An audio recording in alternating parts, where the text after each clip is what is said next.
എല്ലാവർക്കും ചിലായി ട്രെയിനിന്റെ പുതിയൊരു വീഡിയോയിലോട്ട് സ്വാഗതം.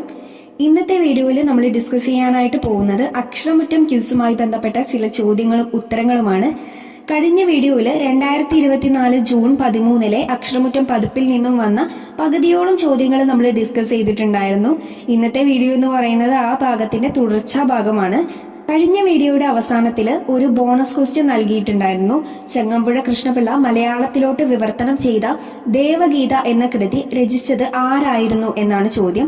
ഉത്തരം ജയദേവ കവി എന്നായിരുന്നു. ഇതിന് ഒത്തിരി പേര് ശരിയായ ഉത്തരം നൽകിയിട്ടുണ്ട്. ആദ്യം ഉത്തരം നൽകിയത് UR ക്രിസ്ത്യാനോ 1 എന്ന് പറയുന്ന ചാനലിൽ നിന്നാണ്. ഇതുപോലെ 2 ചോദ്യങ്ങൾ ഈ വീഡിയോയുടെ അവസാനത്തിൽ കൊടുത്തിട്ടുണ്ട്. കൂട്ടുകാർക്ക് അറിയാമെന്നുണ്ടെങ്കിൽ കമന്റ് ചെയ്യുക. പിന്നെ ഒരു കാര്യം കൂടി പറയാണ്, സബ്സ്ക്രൈബ് ചെയ്യാതെയാണ് ഈ ചാനൽ കാണുന്നതെന്നുണ്ടെങ്കിൽ പ്ലീസ് ഒന്ന് സബ്സ്ക്രൈബ് ചെയ്തേക്ക്. അതുപോലെ നിങ്ങൾക്ക് ഇഷ്ടപ്പെട്ടാൽ ലൈക്ക് ചെയ്യുക, ഷെയർ ചെയ്യുക. നിങ്ങളുടെ അഭിപ്രായങ്ങളും നിർദ്ദേശങ്ങളും താഴെ കമന്റ് ബോക്സിൽ ഉത്തരത്തോടൊപ്പം രേഖപ്പെടുത്താനും കൂടി മറക്കരുത്. അപ്പം നമുക്ക് വീഡിയോയിലോട്ട് പോവാം.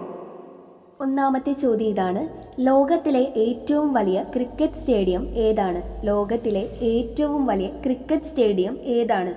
ഉത്തരം നരേന്ദ്രമോദി സ്റ്റേഡിയം. അഹമ്മദാബാദിലാണ് സ്ഥിതി ചെയ്യുന്നത്. നരേന്ദ്രമോദി സ്റ്റേഡിയമാണ് ഉത്തരം. രണ്ടാമത്തെ ചോദ്യം ഇതാണ്: ഏത് സ്റ്റേഡിയം പുതുക്കി പണിയിച്ചാണ് നരേന്ദ്രമോദി സ്റ്റേഡിയം നിർമ്മിച്ചത്?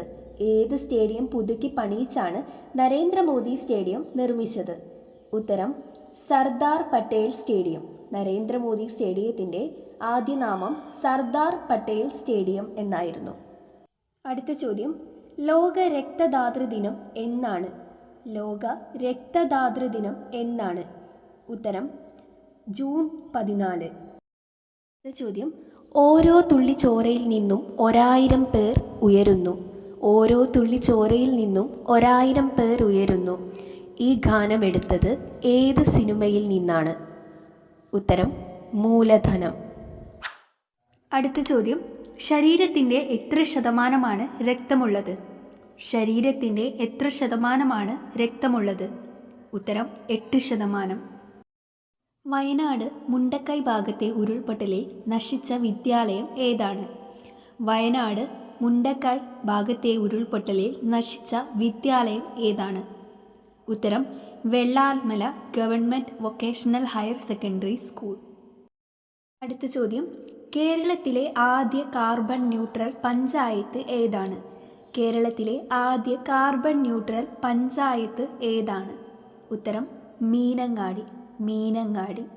അവസാനത്തെ 2 ബോണസ് ചോദ്യത്തിലേക്ക് കടക്കാം. അതിലൊന്നാമത്തെ ചോദ്യം ഇതാണ്: ഓസ്കാർ പുരസ്കാരത്തിൽ ഉൾപ്പെടുത്തിയ പുതിയ അവാർഡ് ഏതാണ്?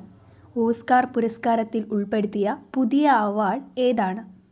പ്ലൂട്ടോയെ സംസ്ഥാന ഗ്രഹമായി പ്രഖ്യാപിച്ച അരിസോണ ഏത് രാജ്യത്താണ് സ്ഥിതി ചെയ്യുന്നത്? പ്ലൂട്ടോയെ സംസ്ഥാന ഗ്രഹമായി പ്രഖ്യാപിച്ച അരിസോണ ഏത് രാജ്യത്താണ് സ്ഥിതി ചെയ്യുന്നത്? ഉത്തരം നിങ്ങൾ കമൻറ്റ് ചെയ്യുക.